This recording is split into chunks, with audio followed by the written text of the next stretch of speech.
Imagine waking up to discover that the very foundation of free speech in America is being negotiated, not in a courtroom, not in Congress, but behind closed doors of boardrooms and TV studios, where billion-dollar deals and political ambitions collide.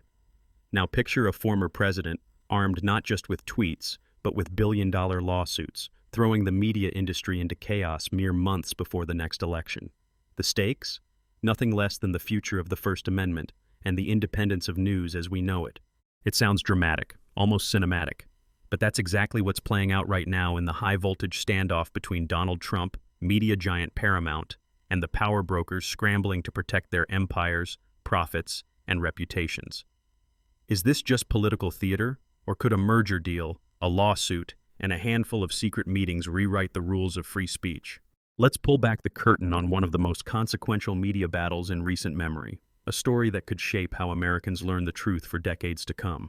To really understand why this is happening and why it matters, we have to jump back and trace the roots of this Cold War between politicians and the press. The American media has always been a battleground for power. Newspapers battled presidents as far back as Thomas Jefferson, who once wrote, "Our liberty depends on the freedom of the press, and that cannot be limited without being lost." But never before has the intersection of money, technology, and political power been so exposed, where a single lawsuit could tip billions of dollars in mergers, shake the pillars of press independence, and redefine who gets to control the nation's stories. The backdrop, Paramount Global, still better known to many by its legendary brands like CBS and MTV, has been struggling to reinvent itself in the streaming and digital age. Facing pressure from Wall Street and Silicon Valley, Paramount has become the target of numerous buyout overtures. Most recently, its merger talks with Skydance Media have been front-page news in the business world. But then came an earthquake. Former President Donald Trump sues Paramount for $20 billion, claiming that 60 Minutes, the company's flagship investigative program, edited an interview with Kamala Harris in a way that damaged his 2024 campaign. To his supporters, this is Trump fighting back against media bias. To his critics, it's a calculated attempt to silence dissent and punish the free press. Author and former Trump associate Lev Parnas sounded the alarm, writing, "You're not going to hear this on CNN. You're not going to read this on the front page of the New York Times, and you definitely won't find it on 60 Minutes. But let me break it down for you because what's happening right now is bigger than a lawsuit. This is an all-out war on the First Amendment." What makes this different from any other media law dust-up? For starters, Trump isn't just leveraging public outrage or social media. He's using the Texas Deceptive Trade Practices Act, a tool designed to protect consumers from corporate fraud, against one of the largest news organizations in the U.S. Legal scholars were stunned. One media attorney quipped, "Sooner or later, you gotta pay the man." The implication? Trump isn't just playing to win a case, he's playing to set a precedent. Now place that lawsuit directly in the path of Paramount's Skydance merger, a deal potentially worth billions and involving some of the most influential money in Hollywood. Suddenly, what looked like a messy dispute between a politician and a TV network threatens to derail a massive corporate realignment, affecting everyone from Wall Street investors to average TV viewers. The plot thickens. Behind the scenes, key CBS and Paramount executives start to resign. In April 2025, Bill Owens, the longtime 60 Minutes executive producer, steps down, citing what he calls increasing corporate interference. Then, Wendy McMahon, chief of CBS News, abruptly resigns on May 19, 2025, after clashing with Paramount leadership over the network's editorial direction and the Trump lawsuit. As she put it, "It's become clear that the company and I do not agree on the path forward." Staff morale plummets. Viewership for CBS's flagship evening news falls below 4 million, an all-time low following a controversial overhaul that some insiders blame on executive pressure to avoid angering powerful political figures. In the words of Bill Owens, "I would not be allowed to run the show as I have always run it, to make independent decisions." But it's not just a matter of corporate power. The Freedom of the Press Foundation, a major watchdog group, blows the whistle. They send a scathing legal letter to Paramount's chief, Sherry Redstone, demanding that all documents be preserved and warning that any payout to Trump for his lawsuit could be interpreted as a bribe, a quid pro quo designed to buy the approval of Trump's administration for that looming merger with Skydance Media. Seth Stern, the foundation's advocacy director, tells reporters, "Settling this meritless lawsuit may well be a thinly veiled effort to launder bribes through the court system." It's a jaw-dropping accusation that the First Amendment could be collateral damage in a high-stakes game of corporate poker. Suddenly, Senators Elizabeth Warren, Bernie Sanders, and Ron Wyden weigh in, warning Paramount's leadership that settling with Trump could violate federal bribery statutes and spark a Justice Department investigation. In their words, a settlement could represent an illegal quid pro quo violating bribery statutes to influence the Trump administration regarding the Skydance merger. Paramount, facing mounting pressure, is reportedly considering a $30–50 million settlement offer, an eye-watering sum, but a fraction of Trump's demand. Still, for many journalists, the potential cost goes far beyond the balance sheet. If Paramount capitulates, it could set off a chilling wave across the entire news industry. Other media groups might face similar legal threats, risking the independence they've long fought to protect. Meanwhile, conservative voices gleefully amplify Trump's claims. Across social media and Fox News, the narrative shifts. The media is on trial, not the former president. Brendan Carr, the FCC chairman, is scrutinizing the Skydance-Paramount merger. He claims, the approval of Paramount Skydance is not connected to the president's 60 Minutes lawsuit. But the timing couldn't be more fraught, and rumors swirl that political leverage is quietly shaping billion-dollar decisions. If Paramount settles, analysts estimate its stock could tumble by 15 to 25%, a catastrophic hit. The Freedom of the Press Foundation is preparing a shareholder lawsuit of its own, holding Paramount's executives responsible for breaching their duty to protect corporate and journalistic independence. Yet if Paramount refuses to settle, the outcome is equally fraught. The legal battle could drag on for years, costing tens of millions, delaying the Skydance deal and exposing the company to relentless attacks from all sides. In the meantime, CBS News, already battered by falling ratings and staff turmoil, faces boycotts, advertiser skittishness, and internal rebellion. From the outside, the lines are stark: Trump the aggressor, the media the victim. But inside Paramount's boardroom, the war is less about right and wrong, and more about survival. Some executives urge a quick settlement for the sake of business and jobs. Others argue that paying off a politician sets a dangerous precedent, one that could destroy the last barriers separating journalism from power. In a bitterly polarized America, the stakes of this battle go far beyond any one company, politician, or even one lawsuit. At its core, it's a test of whether media institutions can still hold the line against the ever-expanding reach of political and financial influence. But as the pressure mounts, one question echoes through the halls of Paramount and CBS, through the offices of lawyers, journalists, and policymakers. Are we witnessing the moment when the American news business finally buckles to the demands of power? Or is there still time for bold resistance, and for a new vision of press freedom to emerge? Ahead lies a showdown with no easy answers. A corporate settlement could mean swift relief, or a legal and ethical quagmire. A principled stand could save the soul of journalism, but at a staggering financial cost. And if government regulators decide to intervene, the entire media landscape could be redrawn, setting a precedent for decades.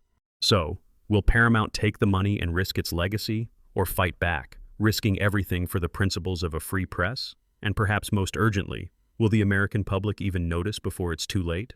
But as the drama unfolds behind boardroom doors and federal courtrooms, the ripples are already lapping at the shores of American democracy. This isn't just another corporate spat or a billionaire's ego bruised on primetime. Right now, the very foundation of press independence and the future of U.S. media hangs in the balance. Let's peel back the curtain on what could come next, because the choices Paramount makes won't just impact shareholders or Hollywood deals, they'll set precedents that could echo for generations. What happens if Paramount capitulates? Picture this: a hurried, high-dollar settlement, somewhere between $30 and $50 million, possibly disguised as a gesture to move forward. The ink dries, and Trump quietly withdraws his lawsuit. At first glance, Wall Street might sigh with relief: short-term stability, merger back on track, and one less PR disaster to manage. But in the shadow of those boardroom celebrations, a darker reality takes root. Seth Stern, director at the Freedom of the Press Foundation, puts it bluntly: settling this meritless lawsuit may well be a thinly veiled effort to launder bribes through the court system. Senators Warren, Sanders, and Wyden have already fired off letters warning that such a deal could constitute an illegal quid pro quo under federal anti-bribery statutes. They're not alone in their alarm.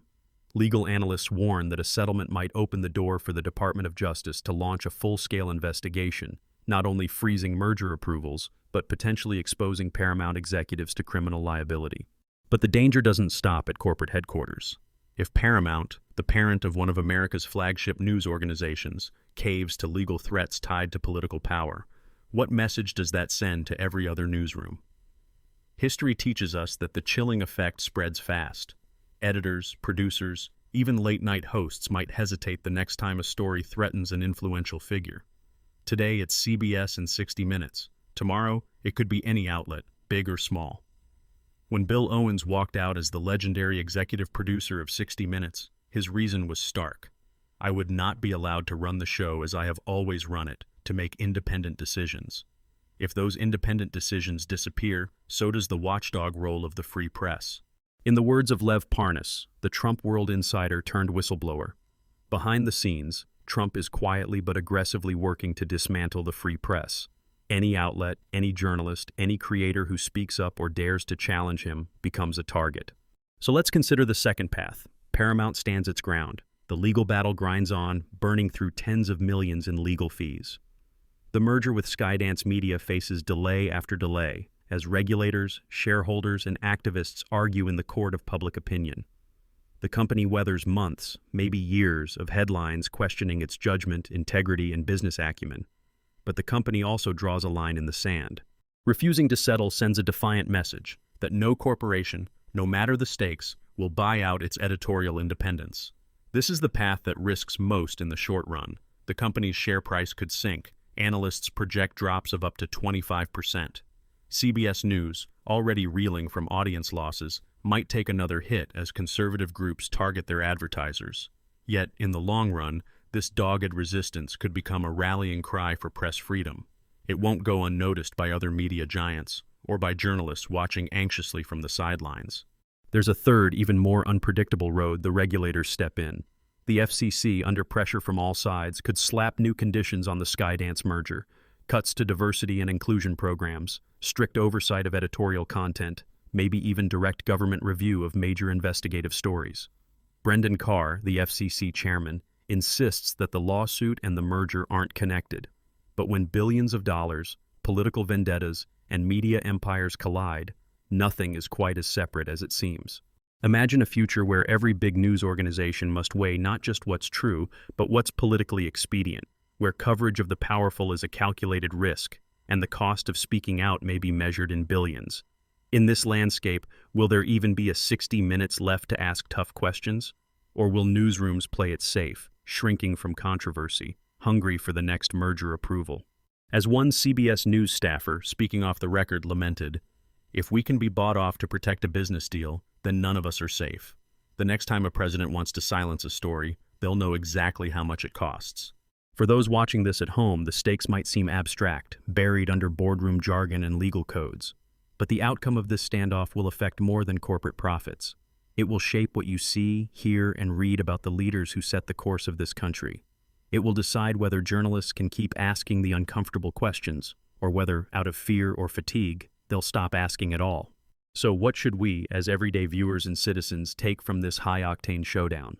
First, understand that media consolidation puts enormous power in very few hands.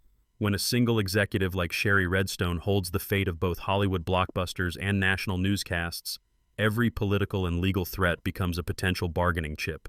The next time you hear about a media merger, dig deeper. Who stands to benefit, and who might be silenced? Second, when politicians attack the press in courtrooms instead of the public square, they aren't just settling personal scores. They're testing the boundaries of what speech and what scrutiny will be tolerated. The chilling effect is real.